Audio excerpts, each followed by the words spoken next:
Segundo bloque de Derecho y Revés, y seguimos desandando las cuestiones que tienen que ver con las elecciones PASO que recientemente finalizaron hace 10 días, y en este caso estamos con, en su momento conversábamos con los dos precandidatos y finalmente en esta especie de contienda interna estamos con el vencedor de Unión por Córdoba, estamos con el arquitecto Kerly Raffo.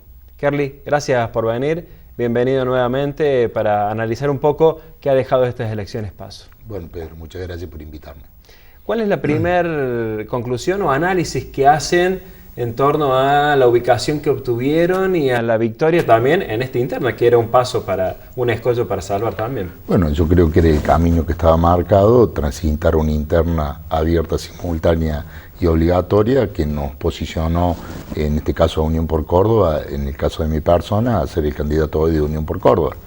Y a su vez, como lo habíamos expresado junto con Yamil, de que se sume a este proyecto para agosto tener el apoyo, digamos, de toda Unión por Córdoba. ¿Tuvieron ya contactos, algunas cuestiones internas como para acomodar? Estuvimos charlando el día viernes, en donde invitamos a los fiscales, invitamos a la gente que estuvo en la mesa, a todos, digamos, partidariamente, agradeciéndoles por el trabajo y el esfuerzo que han realizado, la militancia, que es el elemento más importante de una campaña política.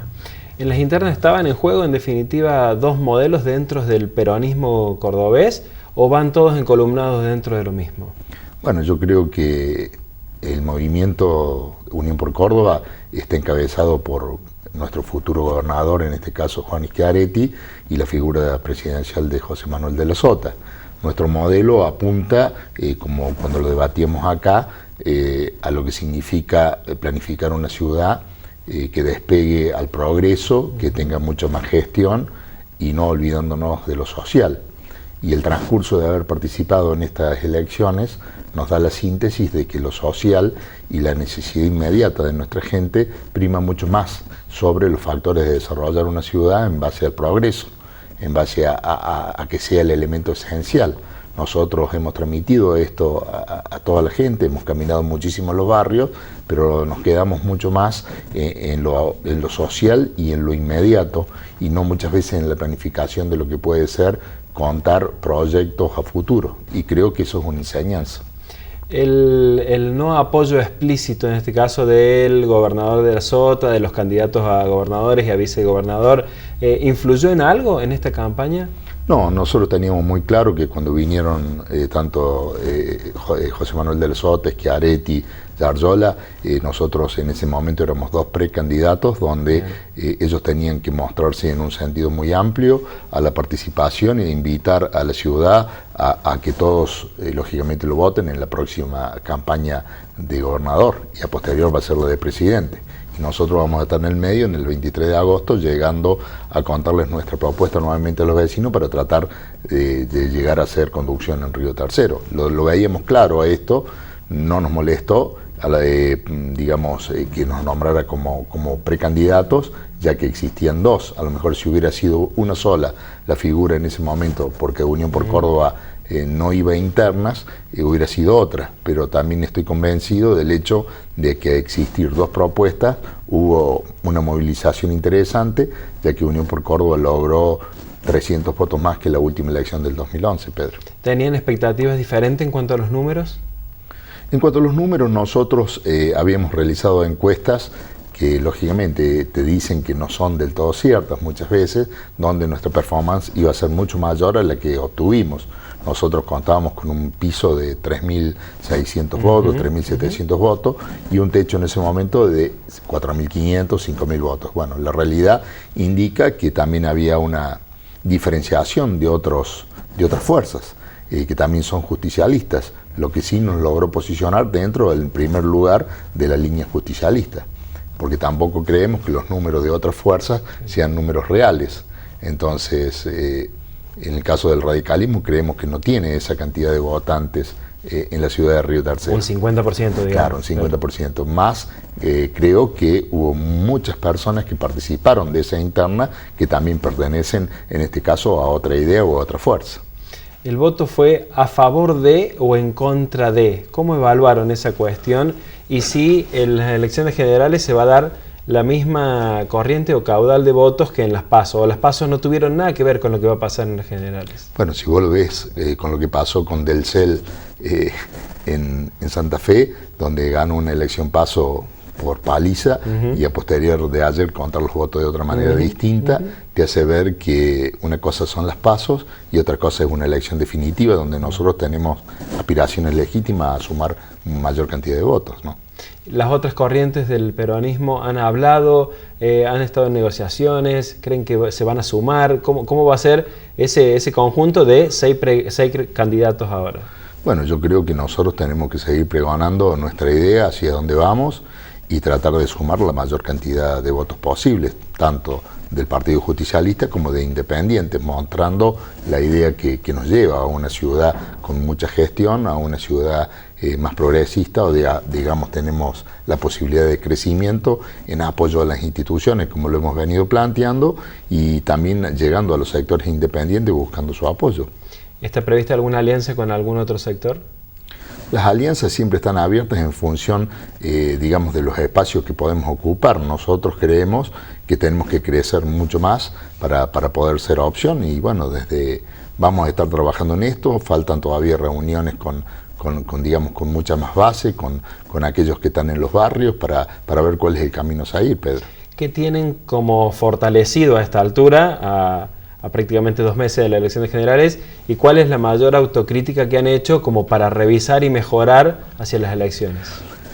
Hemos sacado como conclusión puntualmente en los grupos de análisis de los grupos técnicos, que es mucho más importante el tema social o la inmediatez que producir proyectos a largo plazo. Bien. Entonces, creo que nosotros planteamos un modelo de ciudad mucho más diseñada desde el punto de vista urbanístico, desde el punto de vista de producción, desde el punto de vista institucional, y creo que tenemos que apuntar a un aspecto mucho más social, que es lo que nos marca esta realidad. Y bueno, en eso vamos a trabajar, Pedro. ¿La gente tuvo en cuenta las propuestas reales hacia la ciudad? ¿Tuvo en cuenta los últimos momentos de la campaña? ¿Tuvo en cuenta beneficios, costo-beneficio en su propia realidad? Lo que pasa es que muchas veces, en este caso, creemos que llegamos a la sociedad diciéndole vamos a bajar los impuestos, como decíamos nosotros en nuestra propuesta, y que es parte de nuestra propuesta de campaña en caras a las elecciones en agosto. Pero eso es una promesa. Y de pronto habría que tener a lo mejor algún elemento para poder llegar a la gente hoy, ante la necesidad real. Y muchas veces cuando uno no está en posición de gobierno, eso resulta mucho más difícil. De ir a contar proyectos a de pronto de que un candidato a intendente vaya con una solución definitiva a cada hogar. Entonces yo creo que ahí se hace mucho más difícil poder llegar a la gente y poder contar los proyectos. Martino decía en esta misma mesa que es ilógico negar que usaron el aparato estatal municipal para estas elecciones. ¿Es muy difícil contrarrestar esa cuestión? Pero él lo dijo aseverando lo que lo usó. Lo dijo tranquilamente. Sí, yo creo que, bueno, eso te da, Pedro, o sea, como el sinceramiento político de nuestro intendente diciendo que utilizó parte de su estructura municipal. Y no solamente la estructura, sino también parte creo, de su economía para poder llegar. Lógicamente, cuando se produce hacia la gente una asistencia inmediata, una asistencia lógica y práctica, en este caso, es muy difícil contrarrestar a una política de soñar, de permitirse gestionar, de permitirse planificar. Y bueno, ante eso no cabe ninguna duda que da mucho más resultado lo práctico, el llegar a la gente, en este caso con la asistencia inmediata, y están dichos estos elementos en la urna, lo que no significa que cara a la votación definitiva estos sean los números que van a ser el final, porque mucha gente actúa de manera distinta, a lo mejor toma y vota de una manera u otra, y otros que toman y se asumen el compromiso de ir a votar de la misma manera de que se lo indican. Entonces, bueno, esto todo es un aprendizaje. En el caso mío ha sido un aprendizaje que, bueno, que lo he realizado con mucho gusto, que ha costado mucho esfuerzo, y que estamos en el camino de querer seguir trabajando para que Río Tercero cambie. ¿Ha tenido momentos dolorosos, inclusive en los que has dicho estoy embarcado en algo que quizás no sea en lo que tengo que estar? No, yo creo que aquellas personas que nos permitimos, todos los días me levanto permitiéndome soñar. Y si dejara de permitirme soñar o de ejecutar proyectos que todos los días hago, sería ir en contra de mis principios naturales. Yo creo que ante todo tengo que adecuarme a los cambios que la ciudad va produciendo, muchas veces no hablando de tanto ordenamiento, de tanta planificación, sino de ver a lo mejor de generar cómo apuntar a cooperativas de trabajo, a tratar de bolsas de trabajo para solucionar el problema de la gente. Pero muchas veces soñar y permitir que la gente tiene que tener un trabajo digno, soñando eso no basta, sino que habría que tener el complemento para llegar con la necesidad en forma inmediata a cada votante. Entonces, eso a aquellos que estamos en el llano totalmente se nos hace muy difícil poder acudir y solucionar este tipo de problemas. Pero yo siempre digo, digamos, el empoderamiento que tiene la gente a través de su voto es el que le da al dirigente la capacidad suficiente para poder definir una votación. Y bueno, nosotros seguimos confiando en que la gente tenga ese poder de cambio y lo vamos a seguir apuntando. La gestión en la cooperativa, que sin duda ha marcado un camino, y tu actividad privada, ¿sí? como arquitecto, ¿jugaron a favor, en contra, no tuvieron influencia en esto? ¿Cómo lo viste? Lo vi como que, lógicamente, la experiencia que he acumulado, veo que hay un dirigente totalmente maduro, hay un dirigente totalmente responsable. Bien. Y cuando uno asume la madurez o la responsabilidad ante los hechos, muchas veces el hecho de no ser de esta manera a lo mejor cae mucho más simpático, mucho más fácil de tomar y mucho más votable. Entonces, pero eso sería cambiar la esencia, en este caso, claro, de mi persona. Y bueno, estoy dispuesto a producir cambios en mi persona, tratando de captar más votos, tratando de captar más, digamos, el interés de la gente. Ahora, cambiar la esencia es casi imposible, porque el trabajo institucional que siempre he desarrollado, no solamente en la cooperativa, sino en todas las instituciones donde he participado, significa dar un orden para poder crecer. Y bueno, y esto es lo que trato de llevar a la gente, tratando de contar que esto es lo que me gustaría desarrollar en Río Tercero. Pero creo que hoy Río Tercero se le ha aflojado la parte inmediata más que la parte de lograr el objetivo a largo plazo o de gestión para ver crecer una ciudad de una manera mucho más ordenada. Habrá que adaptarse un poco, Pedro. ¿Cómo ves la ciudad hoy y cómo ves la perspectiva en cuanto al crecimiento, en cuanto a la gestión? ¿Cuál sería el elemento que más hay que corregir o que hay que dar una vuelta de timón muy grande como para que Río Tercero crezca? Río Tercero tiene que, como elemento esencial, desde el punto de vista industrial, tratar de tener el gas, que es que Areti lo ha prometido para la ciudad.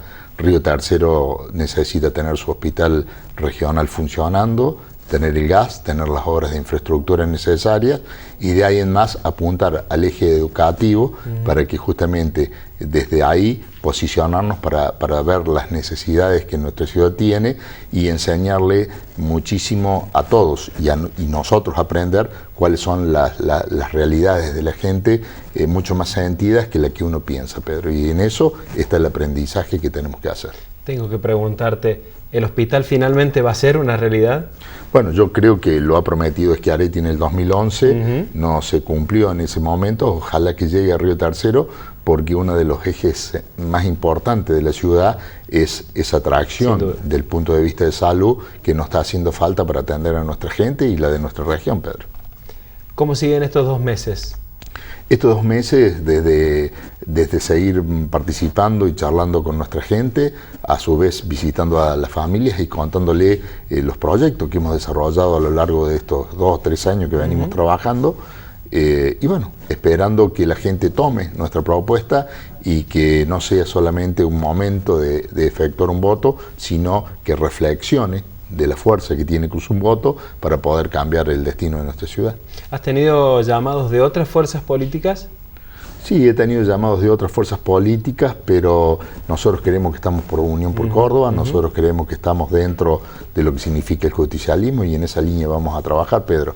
Creo que lo que tenemos que hacer en este caso es fortalecer el espacio. ¿No estuvo nunca la idea de resignar esta candidatura? Resignar la candidatura sería muchas veces plantear, y es un elemento que todavía lo debemos como discusión dentro de las bases, porque acá hay que seguir haciendo un esfuerzo muy interesante a lo que significa la elección de agosto. Desde el punto de vista personal, me he visto gratamente confortado por la gente que nos ha acompañado. Entonces, bueno, esa dicotomía de esos dos elementos entre el esfuerzo y las ganas de seguir trabajando por nuestra ciudad hace que estemos firmes en el camino de la búsqueda del 23 de agosto, ¿no? ¿Una fortaleza es el equipo que has conformado? Sí, puntualmente el equipo que hemos conformado es el que te alienta todos los días a continuar. Ha sido muy grande el esfuerzo desde el punto de vista personal, desde todo ámbito, y desde el punto de vista familiar.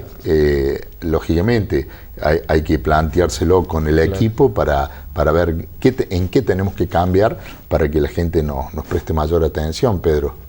Se ve que no hemos despertado la atención suficiente para no tener un caudal de votos mucho mayor al que hemos tenido. Sí nos ha permitido posicionarnos en ser, digamos, en estas pasos, en esta interna, para hacer la opción de Unión por Córdoba, y en este lugar estamos, y ahora veremos de qué manera nos acercamos a la gente para poder cambiar esto. Carly, muchas gracias por la presencia, éxitos en lo que queda de la campaña, que sea democráticamente saludable para todos. Fue democráticamente saludable, sí. No hubo ningún tipo de problema, que sigue igual, y yo creo que, bueno, el hecho de ganar o de perder es una consecuencia del voto de la gente, y en esto no nos tenemos que responsabilizar sabiendo que a lo mejor no hemos sabido transmitir lo que realmente teníamos que transmitir. Nos veremos seguramente en alguna otra instancia y esperaremos el 23 de agosto. Correcto, gracias Pedro. Muchas gracias. Pausa y ya volvemos con Derecho y Revés.